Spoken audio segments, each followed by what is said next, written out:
This story is titled, My Family Abandoned Me After My Sister Stole My Husband and Had His Baby. Hey everyone, before we jump into today's video, I need your help. We've noticed the channel is losing some traction, and subscribing is one of the best ways you can support us. It's quick, free, and it helps us keep bringing you awesome content.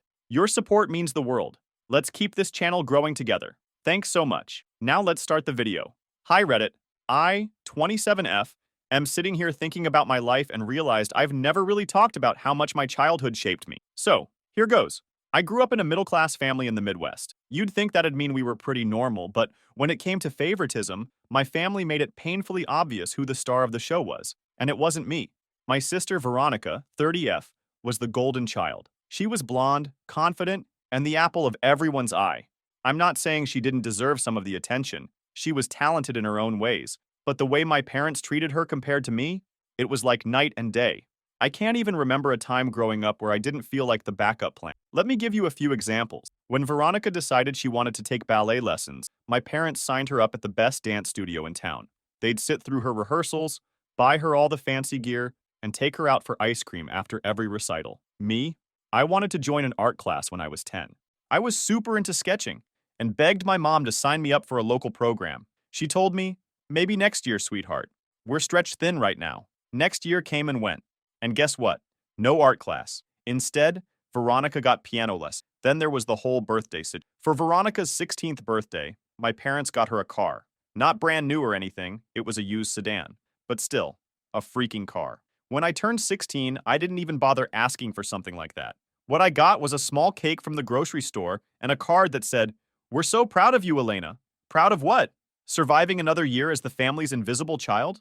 Graduation was the same story. When Veronica graduated high school, my parents threw this big party. They rented out a banquet hall, invited half the town, and made a huge deal out of it. When it was my turn, we had a small BBQ in the backyard, and it felt more like a let's get this over with kind of event. My dad actually said, well, we already did the big party for Veronica, so this is just more low-key. What really stung was how they handled college. I worked my butt off in high school. I had straight A's, volunteered, and got into one of the top programs for fragrance chemistry. It was my dream to create custom perfume. When I told my parents the good news, they looked underwhelmed. My mom was like, that's great, but we can't help much with tuition. Veronica's MBA payments are still a lot. Veronica had moved back home after college because she didn't land her dream job right away. My parents bent over backward to make her comfortable. They turned the guest room into her temporary space, aka her second apartment, helped her with her bills, and even paid for her to go to a coding boot camp. Meanwhile, I worked 2 part-time jobs to afford school and rent. No help, no handouts, just me grinding it out while they acted like Veronica's personal cheerleader. When I came home to visit every now and then, little things showed how much they favored her. Veronica would casually mention she needed new clothes for a job interview, and my mom would take her on a shopping spree. I'd save up to buy a single pair of jeans, and my mom would say, oh, didn't you just buy clothes last month? Or if I needed a ride somewhere while I'm in town, they'd act like I was asking for the world. But when Veronica wanted to borrow the car, no hesitation. There was also this weird habit my parents had of brushing off my achievements. When I got an internship at a local fragrance company, I was so excited to tell them. I called during dinner, and my mom's first response was, that's nice. Did you hear Veronica has a second interview for that marketing job? Like, cool. But can I get 5 seconds to talk about my life? I remember one Christmas that really solidified how much of an afterthought I was. My parents always went all out with gifts for Veronica. Designer bags, gadgets, you name it. That year, she got this expensive new watch and a custom leather bag for work. I got socks and a $25 Target gift card. And the worst part? They acted like it was equal. My mom literally said, we spent the same amount on you both. Sure, January. The favoritism wasn't just annoying, it messed with my self-esteem. I constantly felt like I wasn't good enough. Like no matter what I did, Veronica would always be the one they cared about more. And the thing is, Veronica didn't seem to notice or care. She'd bask in the attention, and I'd just exist. It wasn't until I was older that I realized how much this dynamic shaped me. I worked harder than I probably needed to because I felt like I had something to prove. I wanted to be seen, to matter. But at the same time, I learned to be independent because I couldn't rely on anyone else, not even my own family. I don't think my parents were trying to be cruel. I think they just genuinely believed Veronica needed more attention because she was more, whatever, more outgoing, more ambitious, more their idea of success. But it doesn't make it right. I'm sharing this now because I know I'm not the only one who grew up feeling like the second choice. And if you've been there, just know, you're not crazy for noticing it, and you're not alone. Anyways, during my final year of school, I was juggling a million things: classes, two part-time jobs, and an internship. One of my jobs was at a boutique perfume shop in the city. It wasn't glamorous, but I loved it. I spent my days surrounded by beautiful fragrances, experimenting with scents when I could, and helping customers find their signature. For me, it wasn't just a job. It felt like a small step toward my dream. That's where I met Adrian.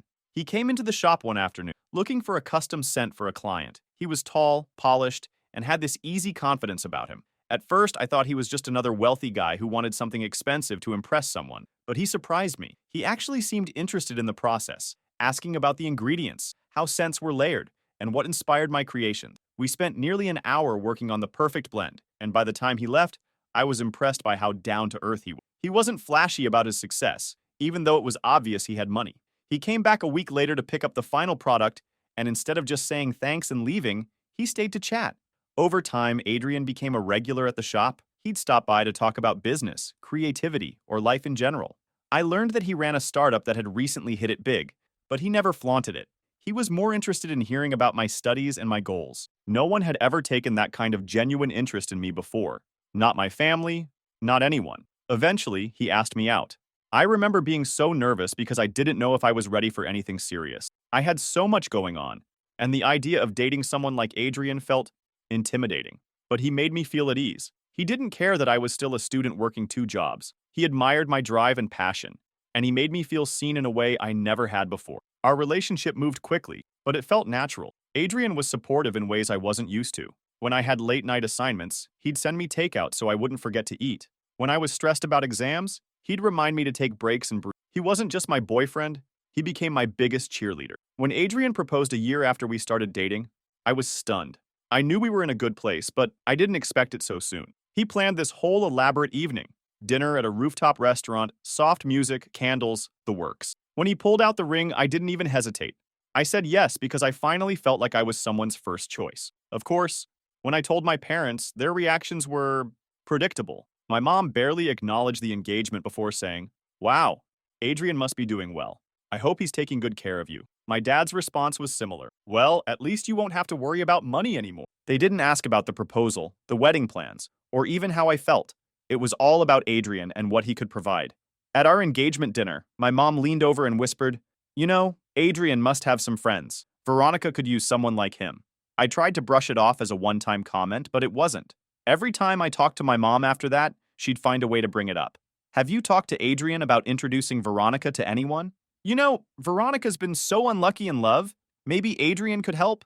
It was like she couldn't stand the idea of me having something Veronica didn't. The wedding planning process was a nightmare. My mom acted more excited about what Adrian's side of the family was contributing than about the actual wedding. She'd say things like, "Well, at least they're paying for the venue. That's nice of them," as if it wasn't my wedding too. The wedding day itself was beautiful, but of course Veronica couldn't just let me have my moment. She showed up in this over-the-top dress that looked more like something you'd wear to prom than to your sister's wedding. She spent half the night networking with Adrian's friends and colleagues, like she was trying to audition for a role in his life. And the comments. Oh my God, the comments. She'd joke loudly about how lucky I was to find someone like Adrian, saying things like, "Wow, Elena really hit the jackpot, didn't she?" Or, "Adrian must have a soft spot for hardworking women." I could feel the backhanded compliments dripping with jealousy. I wasn't the shadow anymore, and Veronica couldn't handle it. I saw it in the way she acted around Adrian. Overly friendly, always laughing at his jokes like they were the funniest thing in the world. At one point during the reception, I caught her cornering him by the bar, and it made my stomach turn. When I asked her later what they talked about, she shrugged and said, "Oh, nothing, just thanking him for being so good to you." The honeymoon phase of my marriage was everything I wanted it to be, but my family's behavior lingered in the back of my mind. My mom kept pushing me to involve Veronica in Adrian's social circle, like it was my responsibility to find her a wealthy husband too. At first, I thought I was imagining things, like maybe I was being too sensitive or insecure. But then I started noticing how Veronica treated me differently. She stopped pretending to be supportive and started making subtle digs about my relationship. If Adrian posted something sweet about me online, she'd leave a sarcastic comment like, "Guess we know who the favorite is now." Instead of celebrating with me, my family acted like I owed them something for my success. I should have trusted my instincts. I should have seen the warning signs. But at the time, I was just trying to enjoy this new chapter of my life, even if it meant ignoring the cracks forming under the surface. About a month into our marriage, Veronica started showing up unannounced. And when I say showing up, I don't mean popping by for a quick hello. I mean waltzing into my home like it was hers. She'd arrive mid-afternoon, always overdressed for no apparent reason, heels, designer bags, a full face of makeup. It wasn't like we lived in a fancy neighborhood. Our townhouse was in a quiet suburban area, and most of our neighbors were the yoga pants and messy bun type. At first, I tried to brush it off. Maybe she just wants to spend more time with me, I thought. But no, she wasn't coming to see me. She'd spend most of her time hovering around Adrian. She'd linger in the kitchen while he cooked. He loved making homemade pasta, his thing, laughing at his jokes like she was auditioning for a rom-com. It made me so uncomfortable. I remember one day I was folding laundry in the living room when I overheard them in the kitchen. Adrian was explaining how he made his bolognese sauce, and Veronica was laughing so loudly, you'd think he was a stand-up comedian. It wasn't just a polite chuckle, it was that kind of laugh. The kind that makes your stomach twist because you know it's not about the joke. I told Adrian how I felt. I even tried to make it sound casual. I said something like, "Hey, I love that Veronica's visiting, but maybe it's a bit much." He just shrugged and said, "She's your sister. She's probably just lonely." Lonely? Veronica wasn't lonely. She was bored. There's a difference. Things escalated when she started coming over even more frequently. Once, I came home from work to find her sitting on our couch with Adrian, eating takeout from our favorite Thai place like they were having a little date night. When I asked what she was doing there, she smiled and said, "Oh, I was in the neighborhood and figured I'd keep Adrian company since you were working late." That's when I started to notice other things. Veronica had this knack for finding reasons to touch Adrian, fixing his tie, brushing lint off his shoulder, leaning in a little too close when she talked to him. Adrian didn't seem to notice, or at least he pretended not to. One night, everything came crashing down. I had just gotten home from a long shift at the boutique. I walked into the house and heard them in the kitchen. Veronica was laughing, again, that same laugh. I stood there in the hallway, frozen, just listening. I finally worked up the courage to walk in, and there they were. Veronica was perched on one of the bar stools, leaning forward, while Adrian stood across from her with this stupid grin on his face. I don't even remember what they were talking about. All I remember is how my heart sank. Later that night, I confronted Adrian. I said, "What's going on with you and Veronica?" He looked at me like I was crazy. "What do you mean? She's your sister." "Exactly," I said. "So why does it feel like she's here for you and not me?" He denied everything, said I was overthinking it, said Veronica was just friendly and I needed to relax. But I couldn't shake the feeling that something was off. The final straw came a few weeks later. Adrian started coming home late. He always had an excuse: work dinners, meetings, errands. One night, he walked in the door at nearly midnight. He smelled like perfume. And not just any perfume, something floral and sweet, like jasmine and vanilla. I'm a perfumer. I know every scent in my collection, and that wasn't one of mine. I didn't even have to ask. He admitted it before I could get the words out. "Elena," he said, "Veronica and I are in love." In love. Those two words hit me like a freight train. My sister, my husband. I couldn't even process it. All I could think was, how? When? Why? I didn't cry, not right away. I just stood there, staring at him, while he mumbled something about how these things happen and he didn't mean for it to happen. I felt like I was watching my life unravel in real time. The next day, I called my parents. I was desperate. I needed somewhere to stay while I figured out what to do. My mom answered the phone and I explained everything. I told her I needed to come home just for a little while. She hesitated. "Oh, honey, I'd love to help, but the house is under renovation right now. It's such a mess." Renovation? They'd lived in that house for 20 years and never renovated a thing. So I called my dad. He gave me the same line. "It's just not a good time, sweetheart. You know how it is." I hung up the phone and just sat there, staring at the wall. My parents had never been there for me, not really. But this was a new low. I wasn't just dealing with a betrayal from Adrian and Veronica. I was being abandoned by my entire family. I spent that night in our guest bedroom, scrolling through apartment listings I couldn't afford and wondering how I'd gotten to this. I felt completely alone. It took weeks of overthinking, replaying every conversation, every interaction in my head, for me to finally put the pieces together. My parents had known about Veronica and Adrian's affair the whole time. They weren't just passively unaware, they had actively supported it. At first, I didn't want to believe it. Who would? But the signs were all there, glaringly obvious now that I looked back. My parents brushing off my calls when I begged for a place to stay. My mom's vague excuses about the renovation. My dad's awkward tone, like he was trying to avoid saying too much. They hadn't been protecting me. They'd been protecting her. Veronica, their golden child, could do no wrong in their eyes. Even when she stabbed her own sister in the back, they still prioritized her comfort over my pain. They didn't want me moving in because it would have been too messy for them. They didn't want to deal with the fallout of their blatant favoritism. I filed for divorce, and the process went quick as Adrian already had me sign a prenup before marriage, so he ensured I walked away from this marriage with nothing. After everything fell apart, I was desperate for some kind of support, so I reached out to his parents. I didn't do it to air our dirty laundry. I just wanted to let them know what happened and maybe find some clarity. His mom was surprisingly kind to me, even admitting that she had her doubts about Veronica from the start. But apparently Adrian didn't see it that way.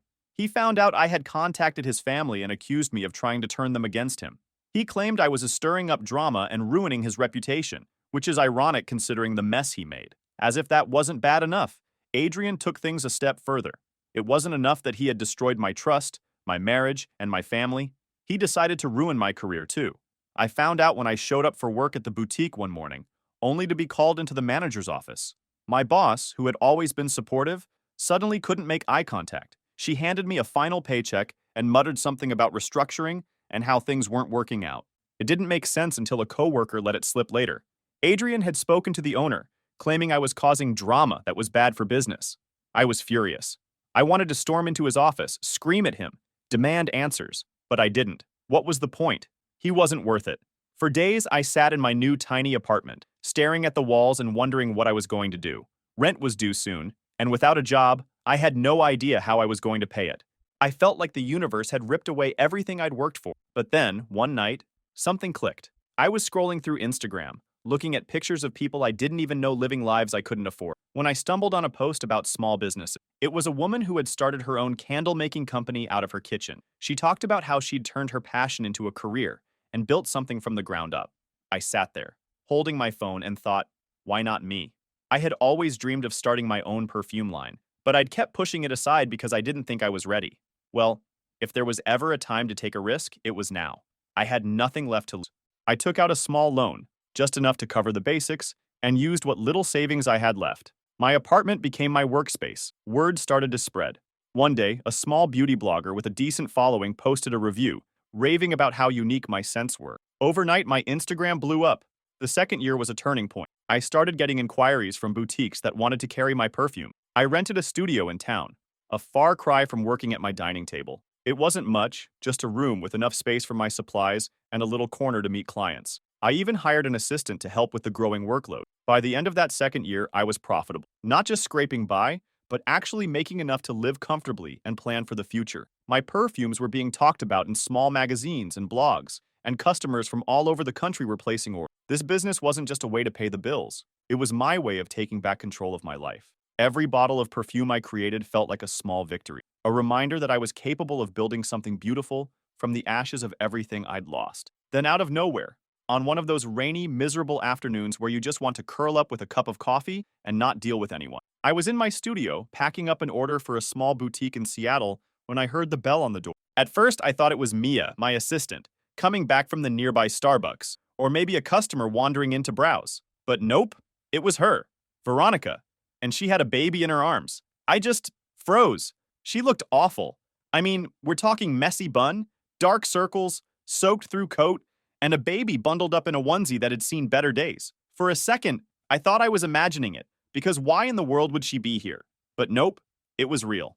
Elena, she said, her voice all shaky. I didn't know where else to go. I just stood there, staring at her.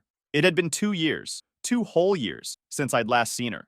The last time was at some family gathering where she and Adrian were parading around like the king and queen of everything. Now, she looked like life had kicked her down a few hundred notches. What do you want, Veronica? I asked, trying to keep my voice calm. She shifted the baby in her arms and gave me this pitiful look.